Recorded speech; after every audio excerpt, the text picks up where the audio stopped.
ఇక పహల్గాం ఉగ్రదాడితో తిరుమలలో భద్రత కట్టుదిట్టం చేశారు. అలిపిరి తనిఖీ కేంద్రంతో పాటు ఘాట్ రోడ్లో పలు చోట్ల భద్రతా సిబ్బంది ఆకస్మిక తనిఖీలు నిర్వహిస్తున్నారు. ఆర్టీసీ బస్సులతో పాటు ప్రైవేటు వాహనాలను, అందులోని లగేజీలను తనిఖీ చేస్తున్నారు. ఉగ్ర ముప్పు పొంచి ఉందన్న నిఘా వర్గాల హెచ్చరికలతో తనిఖీలు చేస్తున్నారు.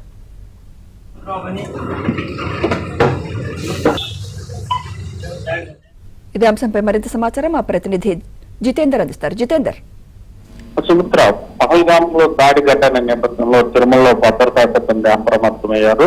మరోవైపు కేంద్ర ఇంటెలిజెన్స్ వర్గాలు కూడా దిగి ముష్కర్లు ఎక్కడైనా దాడిలో పాల్పడవచ్చని చెప్పి కూడా హెచ్చరికలు జారీ చేసిన నేపథ్యంలో తిరుమలకు వస్తున్నటువంటి భక్తులను అందరినీ కూడా భద్రతా సిబ్బంది క్షుణ్ణంగా తనిఖీ చేస్తున్నటువంటి పరిస్థితి. తిరుమలకి వచ్చేటటువంటి అలిపిరి వద్ద నుంచే భద్రతా సిబ్బంది భద్రతను కట్టుదిట్టం చేశారు. ప్రతి వాహనాన్ని క్షుణ్ణంగా తనిఖీ చేయడంతో పాటు అందులో ప్రయాణిస్తున్నటువంటి భక్తులను కూడా క్షుణ్ణంగా తనిఖీ చేసిన అనంతరమే తిరుమల కూడా అనుమతిస్తున్నటువంటి పరిస్థితి.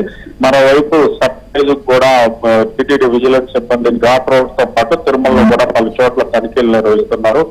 భక్తులు ప్రయాణిస్తున్నటువంటి వాహనాలను క్షుణ్ణంగా తనిఖీ చేస్తూ అందులో ఏదైనా అనుమానిత వస్తువులు కనపడటం భక్తులంతా కూడా విచారించి తిరిగి వారి వివరాలంతా కూడా సేకరించి వదులుతున్నటువంటి.